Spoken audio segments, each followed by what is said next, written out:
Assalamualaikum warahmatullahi wabarakatuh. Saya Rindiani Maimun Sa'diyah dengan NIM 40014210084. Saya akan berbicara mengenai ikan bandeng. Ikan bandeng dengan nama ilmiah Canos canos, spesies Canos canos, kelas Actinopteri, filum Chordata, familinya Canidae dan ordonya Gonorrhynchiformes. Ikan bandeng dibedakan menjadi dua, yaitu ikan bandeng biasa dan ikan bandeng seleh. Ikan bandeng biasa memiliki tubuh yang panjang, matanya agak kecil, dan kepalanya lonjong. Sedangkan ikan bandeng seleh, sebaliknya, matanya agak lebar dan tubuhnya agak pendek. Ikan bandeng merupakan salah satu ikan laut yang berpotensi untuk dibudidayakan di tambak.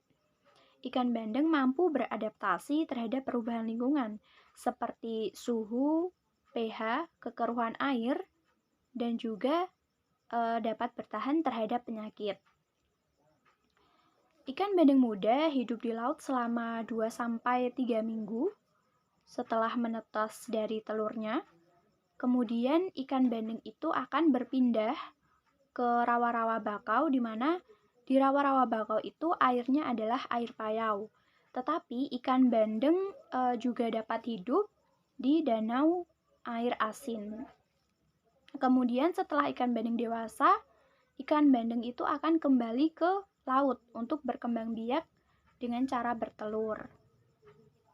Terdapat beberapa jenis pakan ikan bandeng seperti serpih, butiran, tablet, kemudian stik, pakan beku kering, keong sawah, cacing tanah, azolla atau tanaman paku air, kutu air, artemia atau udang kecil.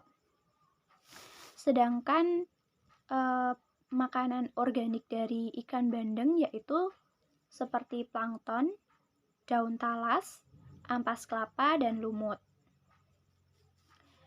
Ciri-ciri dari ikan bandeng yaitu ekor bercak, badannya memanjang tanpa gigi, lubang hidungnya terletak di depan mata, matanya diselaputi oleh selaput bening, sirip punggungnya terletak jauh di belakang tutup insang, dan tubuhnya ditutupi oleh sisik-sisik kecil.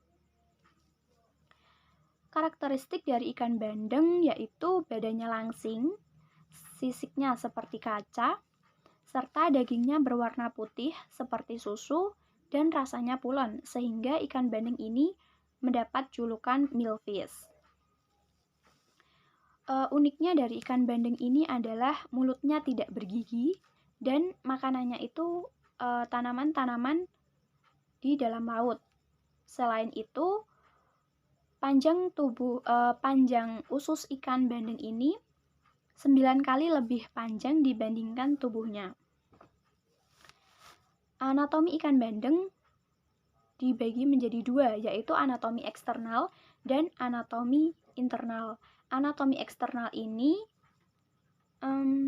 merupakan bentuk tubuh dari ikan bandeng, bagian tubuhnya. Terdapat 3 bagian. Yang pertama ada bagian cepal, yaitu antara anterior moncong sampai dengan posterior operculum.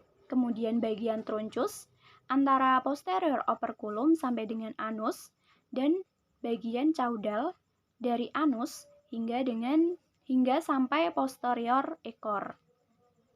Sedangkan anatomi internal dari ikan bandeng itu adalah organ dalam dari ikan bandeng, seperti otak, jantung, ginjal, kantung kemih, kemudian hati,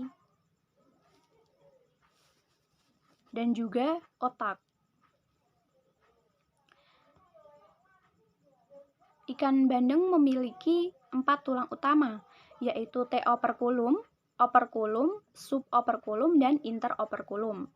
Tulang ikan itu